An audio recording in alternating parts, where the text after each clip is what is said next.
Hello everyone.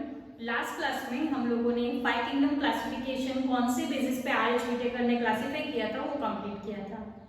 आज हम लोग देख रहे हैं कि 5 किंगडम क्लासिफिकेशन के अंदर हम लोगों ने मोनेरा जो कि बैक्टीरिया है उसके कैरेक्टरिस्टिक्स कंप्लीट किए हैं। नेक्स्ट प्रोटिस्टा एंड फंजाई उसके कैरेक्टरिस्टिक्स हम लोगों ने कंप्लीट किए हैं। ये चैप्टर में हम लोग बेसिकली प्लांट किंगडम से रिलेटेड बात करेंगे, ठीक है। सो हम लोग बात कर रहे हैं plant kingdom, that is chapter number 3 में। प्लांट किंगडम को हम लोगों ने बेसिकली 5 डिवीजन में डिवाइड किया है। देखो, किंगडम के बाद हायरार्की ऑफ क्लासिफिकेशन में प्लांट है तो डिवीजन आएगा, और अगर एनिमल्स है तो उसके अंदर आएगा फाइलम। ओके, हम लोग बात कर रहे हैं प्लांट किंगडम की। तो प्लांट किंगडम का सबसे पहला जो डिवीजन है that is called the Thallophyta. बेटा यहाँ पे फाइटा मतलब प्लांट, ठीक है, एंड थैलो मतलब ऐसा प्लांट जिसकी बॉडी थैलस है या फिर थैलोइड है। ओके, थैलोइड मतलब ऐसी body that is called devoid of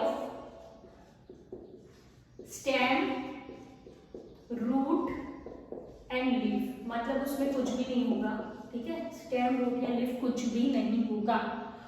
सो यहाँ पे हम लोग बात कर रहे हैं कि ऐसी कौन सा प्लांट है जिसमें स्टेम, रूट, लीफ नहीं है, मतलब जो कि फ्लैटेंड है।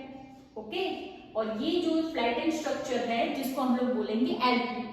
ओके, सो हमारे पास थैलोफाइटा में जो फर्स्ट डिवीजन है प्लांट किंगडम का, उसके अंदर एग्जाम्पल है एल्गी। ओके, अब एल्गी को on the basis of pigments, on the basis of cell wall, on the basis of storage of food के बेसिस पे हम लोगों ने उसको red algae, green algae, green, red and brown, okay, algae में divide किया है, ठीक है। हालांकि एल्गी का अगर मैं बात करूं कि कैरेक्टरिस्टिक फीचर या यूनिक कैरेक्टर, तो एल्गी सबसे पहला ऐसा एक प्लांट है जिसके अंदर क्लोरोफिल पिगमेंट्स है, ठीक है। ये यूकैरियोटिक रहेंगे, सारे प्लांट्स यूकैरियोटिक रहते हैं। यूकैरियोटिक मतलब वेल डिफाइंड न्यूक्लियस, ओके, इन सारी ऑर्गेनेली रहेगी। अब यहाँ पे ग्रीन कलर की मैं एल्गी की बात कर रही हूँ सबसे पहले, तो उसमें क्लोरोफिल पिगमेंट है ताकि वो लोग फोटोसिंथेसिस करके अपना खाना खुद बना पाए। अगर मैं ऑल ओवर प्लांट किंगडम की बात करूँ तो उसमें मैक्सिमम जो ग्लूकोज प्रोडक्शन करता है वो एल्गी ही करता है, ठीक है। एल्गी की अगर मैं हैबिटेट की बात करूँ तो वो सब जगह पे मिलता है, मॉइस्चर में मिलेगा, रिवर के अंदर, सी के अंदर मिलेगा, ड्राई जगह पे भी हम लोग को एल्गी, मतलब ईच एंड एवरी प्लेसेस पे हम लोग को एल्गी मिल सकता है। नेक्स्ट, एल्गी का नेचर। एल्गी मतलब लेवल ऑफ ऑर्गेनाइजेशन, कौन से बेसिस पे हम लोगों ने डिवाइड किया था, तो हम लोगों ने बोला था पहले दैट इज आरएच विटेकर में cell structure.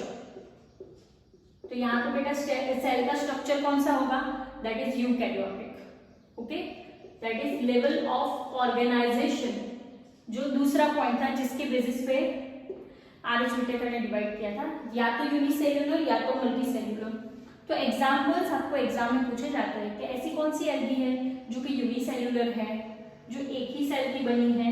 So answer will be your Chlamydomonas, ठीक है, एक सेल की बनी है। ऐसी कौन सी एल्गी है जो कि कॉलोनिकल रहती है, कॉलोनी में रहती है, लाइक दिस, मतलब क्या है यूनिसेल्युलर। आप बोलोगे मैडम कॉलोनी है मतलब ये बहुत सारे सेल, तो वो तो मल्टी सेल्युलर हो गया या फिर टिश्यू हो गया। ये है मल्टी सेल्युलर लेवल, बहुत सारे सेल साथ में रहते हैं इसीलिए मल्टी सेल्युलर। लेकिन group of sales means tissue, उसको यहाँ पे कंसीडर नहीं करना है। क्यों? क्योंकि ये एक सेल है वो अपना काम खुद करता है, ये एक सेल है वो अपना काम खुद करता है, सारी मेटाबॉलिज्म खुद से करता है। मतलब क्या, वो लोग साथ में रहते हैं, that's why multi cellular, but उनका लेवल ऑफ ऑर्गेनाइजेशन कैसा होगा, यूनिसेल्युलर, ठीक है।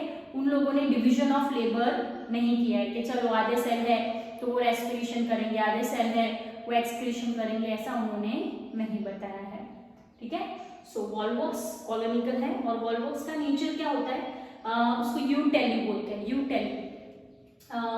ये वॉल्वॉक्स में उसकी जो कॉलोनी रहती है उसमें 60,000 जितने सेल रह सकते हैं। अगर ये सेल मर गया, ठीक है, तो वापस से एक सेल एक में से 2 डिवाइड हो जाएंगे और लास्ट वाला ये मर जाएगा। मतलब उनकी कॉलोनी में स्टैंडर्ड नंबर ऑफ सेल्स रहते हैं 60,000 ही रहेंगे, 60,001 भी नहीं होगा और 59,099 भी नहीं होगा। ठीक है, नेक्स्ट हम लोग बात कर रहे हैं फिलामेंटस एल्गी। ओके, ऐसी एल्गी जो कि आपको फिलामेंट जैसी दिखती है। अगर आप उसको माइक्रोस्कोप में देखोगे नॉर्मली ऐसी, लेकिन माइक्रोस्कोप में देखोगे तो कुछ ऐसा दिखेगा। ठीक है, और उसका एग्जाम्पल है यूलोथ्रिक्स एंड स्पाइरोगाइरा। ठीक है, next massive that is algae, that is सबसे बड़ी algae, that is called the kelp. सबसे बड़ी एल्गी कौन सी होती है बेटा? कैल्प। ठीक है, जो सबसे बड़ी साइज में रहती है। नेक्स्ट हम लोग बात कर रहे हैं, देखो सेल स्ट्रक्चर देख लिया, लेवल ऑफ ऑर्गेनाइजेशन में यूनिसेल्युलर मल्टीसेल्युलर देख लिया। अब मैं बात करूं mode of nutrition, definitely plants है तो autotrophic mode of nutrition and reproduction की मैं बात करूं तो प्रिमिटिव लेवल की है, तो मैक्सिमम तो बोले एसेक्सुअल रिप्रोडक्शन ही करेंगे, लेकिन इन रेयर कंडीशन। अब एसेक्सुअल में से सेक्सुअल हुआ होगा तो कुछ तो इवोल्यूशन होगा, बीच का कुछ तो कनेक्टिंग लिंक होगा। ठीक है, सो यहाँ पे हम लोग बात कर रहे हैं कि मैक्सिमम एल्गी एसेक्सुअल रिप्रोडक्शन करती है, लेकिन उसमें से कुछ एल्गी सेक्सुअल रिप्रोडक्शन का एफर्ट लगाती है। एफर्ट इन द सेंस कि कुछ गैमेट्स बनाएगी और गैमेट्स से वापस से सेल बन जाएगा, एम्ब्रियो तक नहीं पहुंचा है। ठीक है, सो यहाँ पे हम लोग बात कर रहे हैं ये reproduction more commonly asexual reproduction है, जिसमें प्लांट है तो हम लोग बोलेंगे it is a type of vegetative reproduction. Okay, जिसमें फ्रेगमेंटेशन होगा, इसको जितने पार्ट में डिवाइड करोगे वो हर एक पार्ट इंडिविजुअल ऑर्गेनिज्म के फॉर्म में अपीयर होगा। नेक्स्ट जूस्पोर्स, मतलब देखो अब ये एसेक्सुअल रिप्रोडक्शन है तो उसमें स्पोर्स बोला ना तो मतलब 2n नंबर ऑफ सेल्स। समझो 2n मतलब क्या? डाइप्लॉइड। जैसे मेरी स्किन का सेल डाइप्लॉइड है, लेकिन अगर मैं स्पर्म और ओवम की बात करूं तो वो हैप्लॉइड हो गया। सो यहाँ पे भी जब भी मैं स्पोर्स बोलूं तो वो डाइप्लॉइड अभी आपको कंसीडर करना है, और अगर मैं गैमेट बोलूं तो वो आपको कंसीडर करना है हैप्लॉइड। गैमेट मतलब स्पर्म या ओवम जो कि हैप्लॉइड होते हैं, जिसमें क्रोमोसोम हाफ होते हैं। ठीक है, सो मेरे पास यहाँ पे स्पोर्स है, that is called the zoospores. Okay, ऐसे स्पोर्स जो फ्लैजेलेटेड है, जिसको मैं बोलूंगी ज़ूस्पोर्स से काफी सारी बार आपको मतलब पूछा जाता है, that is called the motile spores. ऐसे स्पोर्स जो कि मोटाइल है, ठीक है, सिर्फ उसका मीनिंग पूछा जाता है। ठीक है, एंड नॉन मोटाइल स्पोर्स जिसको हम लोग बोलते हैं एप्लैनोस्पोर्स।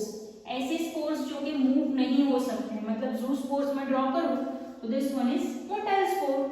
एप्लैनोस्पोर दैट इज नॉट मोटाइल, जिसमें फ्लैजेलम नहीं है।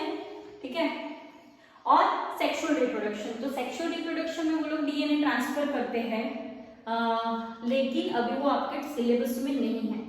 अगर मैं आपको बताऊं कि वो किस वे में करते हैं, तो ये एक सेल है, यूनिसेल्युलर है, मतलब ले लो क्लेमाइडोमोनास, और अगर उसमें सेक्सुअल रिप्रोडक्शन होता है तो वो लोग क्या करेंगे, एक दूसरे के कांटेक्ट में आएंगे, नजदीक नजदीक, अगेन कॉन्जुगेशन करेंगे, एक दूसरे के कांटेक्ट में आके एक ब्रिज जैसा बनाएंगे, और यहाँ का जो जेनेटिक मटेरियल है वो इसके अंदर पास हो जाएगा। सो सेक्सुअल रिप्रोडक्शन में हम लोग क्या करते हैं, पेरेंट्स से ऑफस्प्रिंग्स में डीएनए पास करते हैं। सो यहाँ पे हम लोग इसको सेक्सुअल रिप्रोडक्शन कंसीडर करेंगे, क्योंकि यहाँ पे भी डीएनए एक में से दूसरे में पास हो रहा है। ठीक है, तो इस तरीके से वो लोग सेक्सुअल रिप्रोडक्शन करते हैं, हालांकि ये आपके सिलेबस में नहीं है। ये एक आपको शॉर्ट वे में मैंने समझा दिया।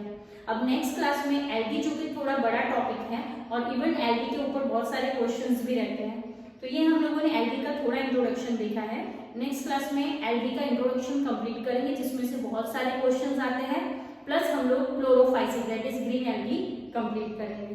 ठीक है, थैंक यू।